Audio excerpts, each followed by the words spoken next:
नमस्कार सभी विद्यार्थियों का हार्दिक अभिनंदन। आज हम द्वितीय विभक्ति पढ़ेंगे। द्वितीय विभक्ति विधायक सूत्र है कर्मणि द्वितीया। अनुक्ते कर्मणि द्वितीया स्यात्। जैसे हरिम भजति। अभिहिते तु कर्मणि प्रातिपदिकार्थ मात्र इति प्रथमेव। इसका अर्थ है अनुक्त कर्म में द्वितीया विभक्ति होती है।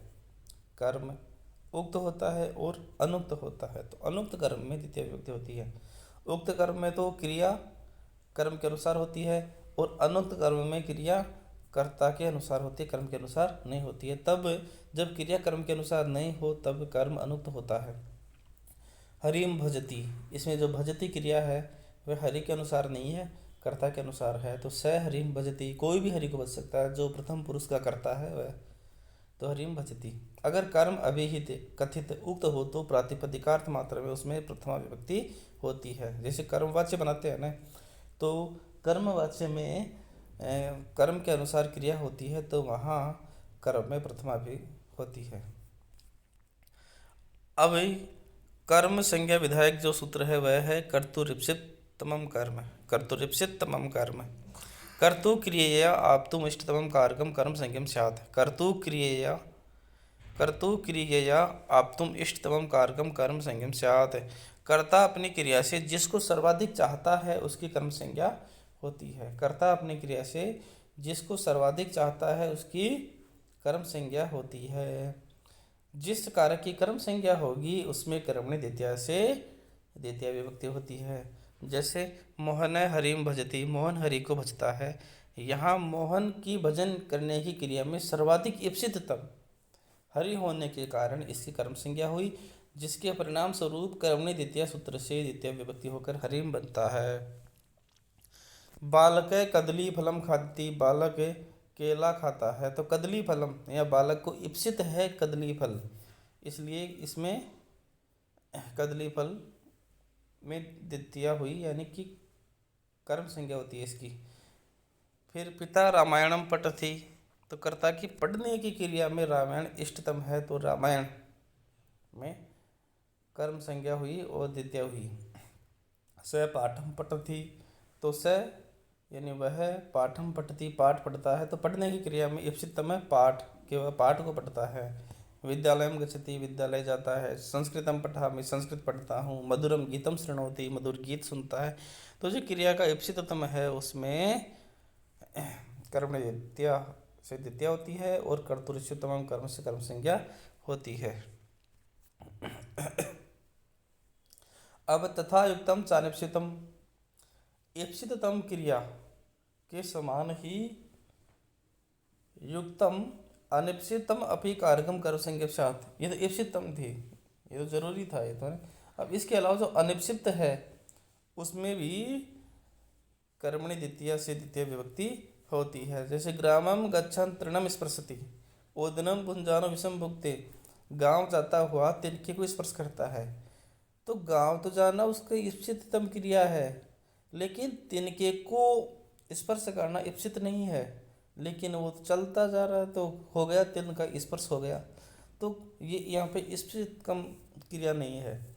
ऐसे ओदनम पुंजानो विषम भुक्ते, चावल पकाता, चावल खाता हुआ विषम भुंगते, विष खा जाता है, तो उसका जो इप्सिततम कर्म है वह तो है ओदन खाना, चावल खाना, भात खाना, लेकिन विष उसमें मिला हुआ था तो उसके साथ चला गया।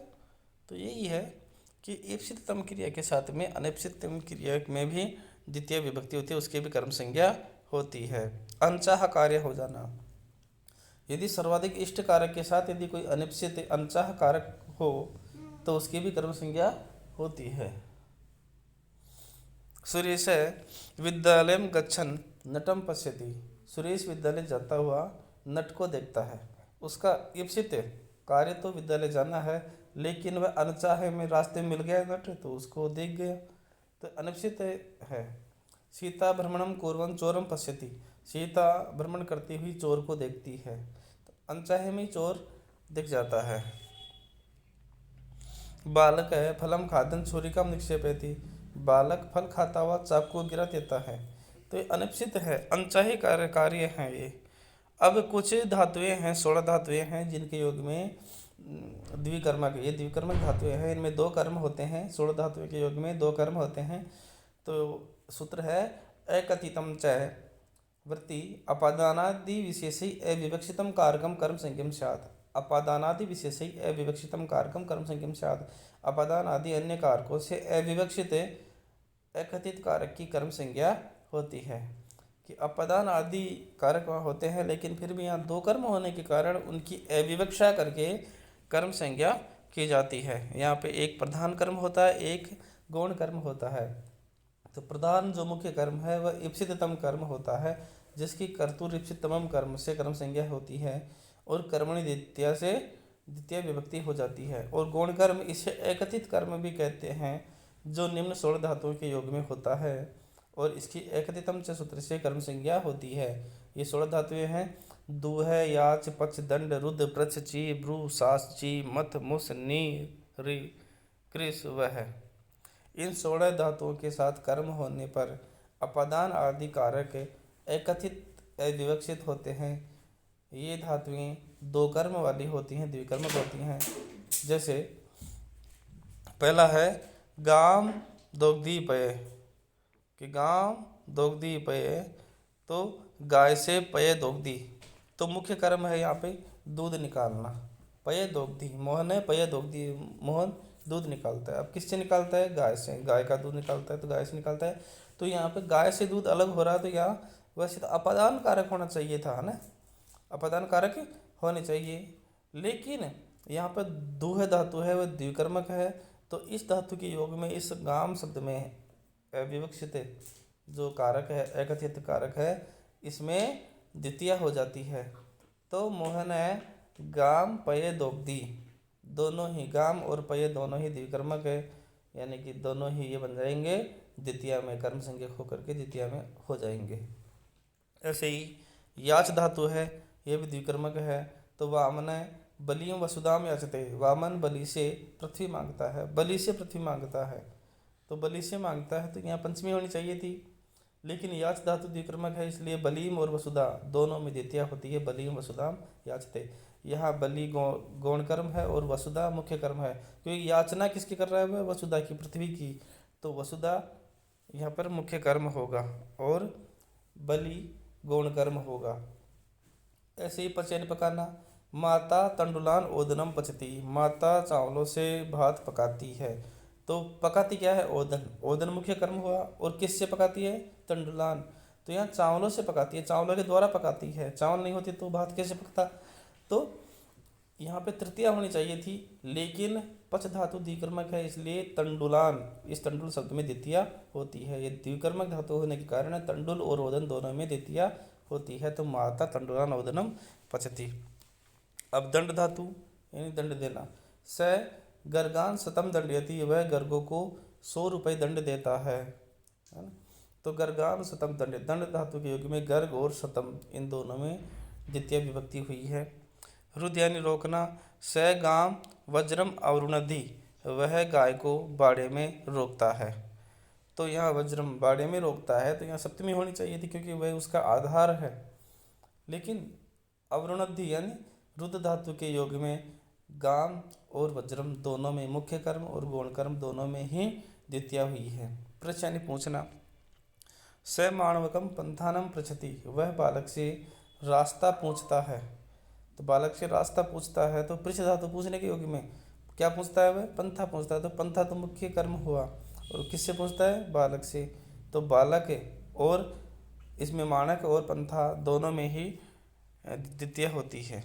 चयनी चुनना, कृषक वृक्षम फलानि अवचिनोति, कृषक वृक्ष से फल तोड़ता है, चुनता है।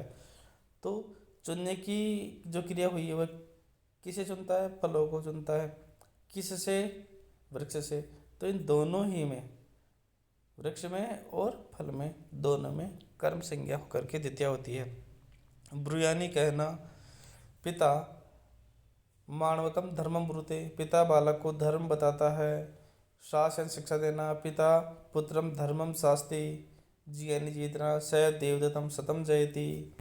मथ यानी मथना, श शीर निधिम अमृतम मथनाति।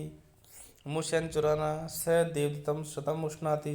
नी यानी ले जाना, कृषक ग्रामम अजाम नयति, किसान गांव में बकरी ले जाता है। तो नी धातु द्विक्रमक है, इसलिए ले जाता है वह बकरी को। तो बकरी तो मुख्य है यहाँ पे कर्म है, और ग्राम में तो गांव, फिर गौण कर्म हुआ। तो इन दोनों कर्मों में ही द्वितीय हुई है। री यानी चुराना, हरण करना।